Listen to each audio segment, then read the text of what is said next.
નમસ્કાર મિત્રો, હું છું આપણું જે ચાવડાની આપણે વાત કરવા છીએ જિગ્નેશભાઈ કરવાનું સુપર ડુપર હિટ ફિલ્મ દિલનું કેવું માનું તો દુનિયા નડે છે અને એના લોકેશન પર અત્યારે જઈ રહ્યો છું. તો કે આ વિડીયો આપણે પહેલાં બનાવ્યો હતો પણ ફિલ્મ નહોતું આવ્યું અને અત્યારે ફિલ્મ તો અત્યારે પણ નથી આવ્યું, પણ ટ્રેલર રિલીઝ થઈ ગયું છે અને એની તમને વાત કરવાનો છું. તો આજે ખબર બીજા પણ વિડીયો ઘણા બધા શૂટ થવાના છે, પણ અત્યારે વાત કરું છું દિલનું કેવું માનું તો દુનિયા નડે છે એના લોકેશન પર. બાકી તમે લોકેશન જોઈ શકો છો, પાછળ મારી પાસે જોઈ શકો છો.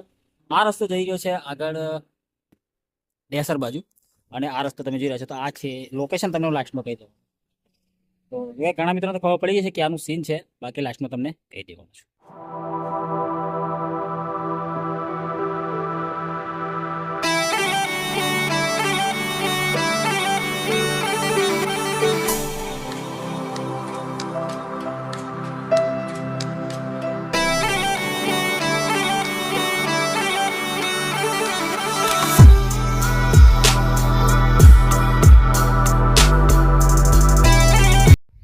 તો અહીંયા સામે છે મંદિર, તમે જોઈ શકો છો, અને અહીંયા આપણે બીજો પણ વિડીયો શૂટ કર્યો છે અને આ ગેટ છે તમે જોઈ શકો છો. તો આપણે અહીંયાથી આગળ જવાનું છે, આ લોકેશન નથી આપણું.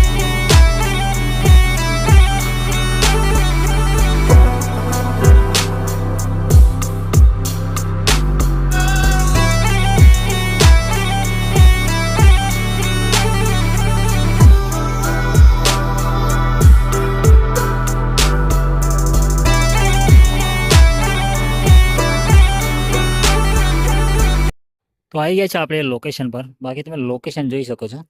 આ જગ્યાએ આપણે પહેલાં પણ વિડીયો શૂટ કર્યો હતો, પણ એ ફિલ્મનું ટ્રેલર જો કે અત્યારે આવ્યું છે, પહેલાં ટ્રેલર નહોતું આવ્યું અને શૂટિંગ ચાલતું હતું આ ફિલ્મનું. ત્યારે મેં એમાંથી બે ત્રણ સ્ક્રીનશોટ હતા લીધા હતા, એટલે કે શૂટિંગ વખતના લીધા હતા. અને અત્યારે હું જગ્યા પર જઈ રહ્યો છું અને બીજા પણ ઘણા બધા વિડીયોઝની વાત કરવાનો છું આજે. તો જઈએ છીએ આપણે પહેલાં ત્યાં. જો કે એના બે ત્રણ સ્ક્રીનશોટ છે બતાવવાનો છું તમને. બાકી લોકેશન તમે જોઈ શકો છો. તો આ જગ્યા પર તો બીજા પણ ઘણા બધા ફિલ્મોની શૂટિંગ થયું છે, એટલે કે રાતીભાઈનું પણ એક સીન શૂટ થયું છે, એનો વિડીયો મેં બનાવ્યો છે અને તમને પછી જોવા મળવાનો છે વિડીયો. બાકી તમે લોકેશન જોઈ શકો, લોકેશન બાકી બેસ્ટ જોવા મળવાનું છે. તમે ફિલ્મોમાં જોઈ ચૂક્યા છો દિલનું કેવું માનું તો દુનિયા નડે છે. ત્યારબાદ ઘણી બધી ફિલ્મોનું શૂટિંગ અહીંયા થયું છે અને ઘણી બધી ફિલ્મોની અત્યારે હું વાત તમને કરવાનો છું અને બસ બે ત્રણ સ્ક્રીનશોટ છે મેચ કરાવવાનો છું. બાકી જો વિડીયો ગમે તો લાઇક શેર અને સબસ્ક્રાઈબ કરવાનું ભૂલતા નહીં. અને જો ફેસબુક પર જોઈ રહ્યા તો ફેસબુકને ફોલો કરવાનું ભૂલતા નહીં. તો પહેલો સ્ક્રીનશોટ છે અહીંયા જે મેન રોડ છે એના ઉપરથી લીધેલો છે અને સ્ક્રીનશોટ તમને બતાવવા માટે હું ત્યાં જઈશ ને ત્યાંથી તમને બતાવીશ પહેલો સ્ક્રીનશોટ. ત્યારબાદ બીજા સ્ક્રીનશોટ છે આપણે ત્યાં મેન લોકેશન છે સામે પથ્થર આગળ, ત્યાં આપણે જવાનું છે અને ત્યાંથી બે ત્રણ સ્ક્રીનશોટ છે તમને મેચ કરાવવાનો છું. તો પહેલો સ્ક્રીનશોટ માટે હું ત્યાં ઉપર જઈને તમને બતાવું. તો અહીંયાથી સીન લેવામાં આવ્યું છે, પણ સીન પાછળથી લીધું છે અને સીન આ રીતનું તમને જોવા મળે છે. તમે જોશો તો પાછળના જે પથરા છે ને તમે પરફેક્ટ અહીંયાથી મેચ કરી શકો છો. સીન અહીંયાથી લીધું છે, જુઓ આ રીતનું સીન તમને જોવા મળે છે સ્ક્રીનશોટમાં. તો જો તમે સૂર્ય સામે છે એટલે થોડુંક ઓછું એવું સેટ થાય, પણ કે આ જગ્યા પરથી સીન લીધું છે. એમાં તમે આ પથ્થર જોઈ શકો છો અને પાછળનું બેકગ્રાઉન્ડ પણ મેચ કરી શકો છો. એક આખું સેટઅપ કર્યું હતું અહીંયા, જે ફિલ્મના શૂટિંગ વખતનું સેટઅપ જે હોય એ રીતનું સેટઅપ એ ફિલ્મમાં બતાવવામાં આવ્યું છે. તો એ પણ અહીંયા બતાવવામાં આવ્યું છે, તમે સ્ક્રીનશોટ મેચ કરી શકો છો. તો કે આપણું બીજું સીન પણ ત્યાં જ છે, તો ત્યાં જઈને તમને બતાવું છું. તો જ્યારે એ સીન લીધું ને ત્યારે સવાર હતું, સવારમાં એ સીન લીધું હતું એટલે તમને પરફેક્ટ આમ જોરદાર લાગતું હતું. બાકી અત્યારે બપોરનો ટાઈમ છે એટલા માટે. અને લોકેશન અહીંયા જગ્યા પર આપણે ઘણા બધા વિડીયો શૂટ કરવાના છે અત્યારે. અને બસ બે ત્રણ સ્ક્રીનશોટ જે મેચ કરાવવાનો છું, વધારે ટાઈમ તમારો બગાડતો નથી. અને ત્યાં જઈને તમે બીજા બે સ્ક્રીનશોટ મેચ કરાવું છું. જો કે એમાં જે ટાઇટલ સોંગ હતું એ સીનનું વાત કરવાનો છું. તો એક સીનમાં તમે જોશો તો જિગ્નેશભાઈ અહીંયા બેઠા બેઠા સોંગ ગાય છે એમાં આ જગ્યા પર, એટલે ગીત છે અને નીચે જે હિરોઈન હોય છે શ્વેતા સેન નીચે ડાન્સ કરતા હોય છે. પાછળનું બેકગ્રાઉન્ડ તમે મેચ કરી શકો છો. અને જે ટાઇટલ સોંગ બતાવવામાં આવ્યું છે એમાં જિગ્નેશભાઈ અહીંયા બેઠા બેઠા ગાય છે. એમાં તમે આ રીતનું બેકગ્રાઉન્ડ જોવા મળે છે અને રીલ્સ પણ મેં બનાવેલી, તમને ખબર હોય તો પાછળના પથ્થર પણ તમે મેચ કરી શકો છો. તો આ જગ્યા પરથી પેલું સીન દેખાય છે એમાં પાછળ પેલું જે ઝાડવું છે એ પણ જોવા મળે છે, નીચેના પથ્થર પણ તમને જોવા મળે છે. તો જબરદસ્ત લોકેશન તમને અહીંયાથી જોવા મળે છે. કે આ જગ્યા પર બીજા પણ ફિલ્મોના શૂટિંગ થયા છે, એની વાત આપણે પછી કરીશું. પણ અત્યારે તમે આ સ્ક્રીનશોટ અહીંયાથી મેચ કરી શકો છો. તો આ જગ્યા પર જિગ્નેશભાઈ બેઠા હોય છે અને આ રીતનું સીન બતાવવામાં આવે છે. જો કે સ્ક્રીનશોટ આપણી પાસે એક બે જ હતા, કારણ કે ટ્રેલરમાં જે રિલીઝ થયા હતા એ જ હતા અને જ્યારે ફિલ્મ આવશે ત્યારે તમને પ્રોપર વિડીયો જોવા મળવાનો છે. બાકી લોકેશન બેસ્ટ છે અને આ જગ્યા પરથી બીજો સ્ક્રીનશોટ પણ તમે મેચ કરી શકો છો.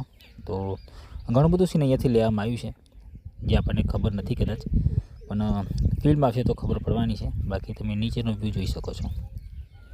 જો કે અહીંયાથી આગળ જવાય પોઝિશન નથી, તમે જોઈ શકો છો. ઘણું બધું ઊંચો પથ્થર છે અને એક સીનમાં તમને આ પાછળનું ઝાડવું છે જોવા મળે છે.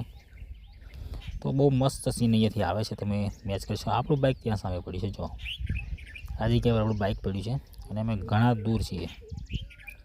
તો બસ આ એ બેસ્ટ લોકેશન છે જેમાં દિલનું કહેવું માનતો દુનિયા નાડે છે. એનું અડધું તો નહીં, પણ જો કે થોડું ઘણું સીન અહીંયા લેવામાં આવ્યું છે. બીજું બધું સીન બહારનું હતું એ પણ તમને વિડીયો જોવા મળવાનો છે, પણ એ ફિલ્મ આવશે ત્યારે આપણે બતાવીશું. કારણ કે સ્ક્રીનશોટ 2-3 સ્ક્રીનશોટમાંથી કંઈ મતલબ નથી. એટલા માટે હવે લોકેશનની વાત કરવામાં આવે ને તો લોકેશન છે આ ગળતેશ્વરનું સીન છે.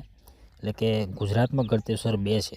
તો આ છે ડાકોરની પાસે આવેલું ગળતેશ્વર, ત્યાંનું આ સીન લેવામાં આવ્યું છે. તો લોકેશન બાકી બેસ્ટ જોઈ શકો છો. તો આ છે મહીસાગર નદી છે. આ મહીસાગર નદીનું આ સીન લેવામાં આવ્યું છે. તો સ્ક્રીનશોટ તમે અહીંયાથી પરફેક્ટ મેચ કરી લીધો છે. નીચેનું બેકગ્રાઉન્ડ તમે જોશો તો પેલું પાણી જાય છે એ પણ જોવા મળે છે. પાછળના પથ્થર પણ તમે મેચ કરી શકો છો અહીંયાથી. તો ઘણું બધું સીન અહીંયાથી લેવામાં આવ્યું છે. જો કે ઘણા બધા કલાકારો અહીંયા આવી ચૂક્યા છે. હિતેન કુમાર, હિતુ કનોડિયા, જિગ્નેશભાઈ, ત્યારબાદ રાકેશભાઈનું સીન અહીંયા નથી થયું, વિક્રમભાઈનું નથી થયું, પણ આપણા રાજદીપભાઈનું પણ અહીંયા સીન થઈ ગયું છે. તો એની પણ વાત આપણે પછી કરી લેવાના છીએ. બાકી આ બેસ્ટ લોકેશન છે, તમે જોઈ શકો છો. અને આ મેઇન પોઈન્ટ છે, ત્યાં ટાઇટલ સોંગનું સીન શૂટ કરવામાં આવ્યું છે. બાકી નીચેનો વ્યૂ તમે જુઓ, પથ્થર તમે જુઓ તો જબરદસ્ત સીન તમને અહીંયાથી જોવા મળે છે. અને આ ગળતેશ્વરથી થોડુંક આગળનું સીન છે.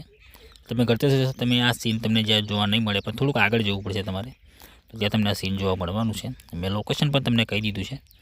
અને બાકી બેસ્ટ લોકેશન છે. બપોરનો ટાઈમ છે એટલે થોડુંક ગરમી પણ વધારે છે એટલા માટે. બાકી જો સવારમાં હોત કે સાંજના ટાઈમ પર હોત તો મજા આવત. પણ બસ આ મેન સીન હતું, મેં તમને બતાવ્યું છે. જગાનું રીલ્સ મેં અપલોડ કરી હતી, કદાચ તમને ખબર હોય તો.